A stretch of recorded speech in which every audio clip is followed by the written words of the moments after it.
श्री कृष्ण गोविंद हरे मुरारे हे नाथ नारायण वासुदेव।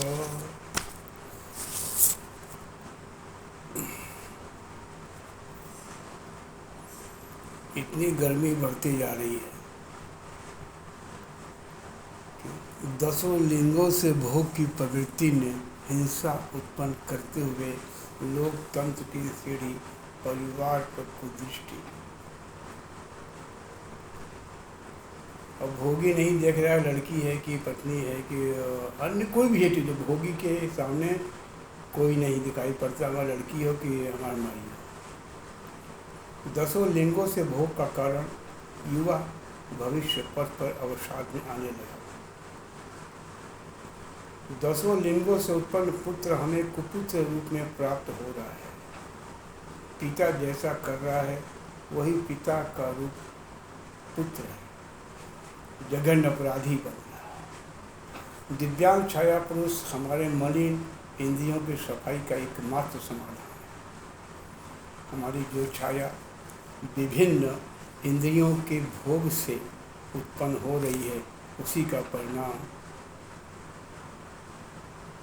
हम भुगत रहे हैं। हमारा पुरुषार्थ क्षीण हो गया। अब आप सोचेंगे दसों लिंगों से पुत्र, आपने सुना होगा चक्षु पुत्र, कर्ण पुत्र आदि, आँख से भी पुत्र पैदा। तो आज मनुष्य दसों इंद्रियों से भोग कर रहा है। शब्द स्पर्श रूप रस गंध माध्यम बना है। यही शब्द स्पर्श रूप रस गंध सनातन है। कल एक अवसादग्रस्त मौर्य, कौन ना, स्वामी प्रसाद मौर्य, पता नहीं किस स्वामी के प्रसाद से उत्पन्न हो गया है, वह सनातन की व्याख्या कर रहा था। मैंने कक्षा 2 का बच्चे की तरह बोल रहा था। सनातन का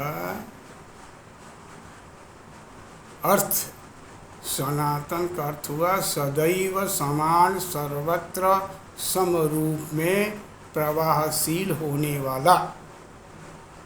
सदैव समान सर्वत्र समरूप में प्रवाहित होने वाला और अंडज पिंड स्थावन जंगम समस्त प्राणियों के नित्य नैमित्तिक काम्य परिवेश में सुख दुख का नियंता सनातन कहलाता है।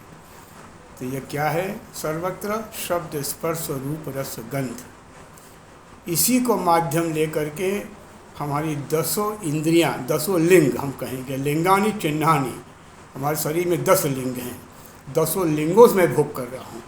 आँख से भी, कान से भी, नाक से भी, मुंह से भी, हाथ से भी, पैर से भी। दसों लिंगों का परिणाम जो हमारे अंदर वीर्य है, ब्रह्म है, वो प्रदूषित हो गया। अब हमसे उत्पन्न पुत्र नालायक हो गया। बाप जेल जा रहा है, माई जेल जा रही है बेटे के कारण, मकान टूट रहा है। ये किसके कारण से? दसों लिंगों से भोग कर रहे हो ना। आँख से भोग कर रहे हो, कान से भोग कर रहे हो, वाणी से भोग कर रहे हो, हाथ से छू के भोग कर रहे हो, पैर से उस रास्ते जाके भोग कर रहे हो ना। उसी भोग का परिणाम आपका जो उत्पन्न पुत्र वो आपका स्वरूप है। इसी पर लिखा हुआ है मैंने, Divyansh DCY project. DCY project जो हमारी छाया है, वो छाया हमारे जो खाते पीते हैं उसी से उत्पन्न छाया है ना। जो शरीर के अंदर से रेंज निकलते हैं वो छाया बन जाती है बाहर। हम अंडा, मुर्गा, पिज्ज़ा, अकरा बकरा ये सब खाएंगे तो उससे उत्पन्न जो बीज है वो बीज और भ्रष्ट हो गया। क्यों? दसों लिंगों से भोग, गर्मी इतनी बढ़ गई अन्न में। जो अन्न खा रहे उसमें गर्मी थी, उस गर्मी से वो गर्मी हमारे दसों लिंगों से निकल रहा है।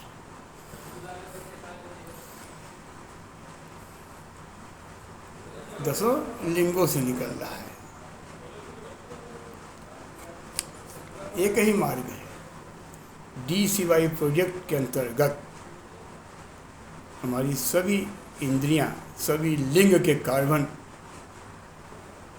छूट सकते हैं और आपसे उत्पन्न आपका पुत्र आपसे महान हो सकता है।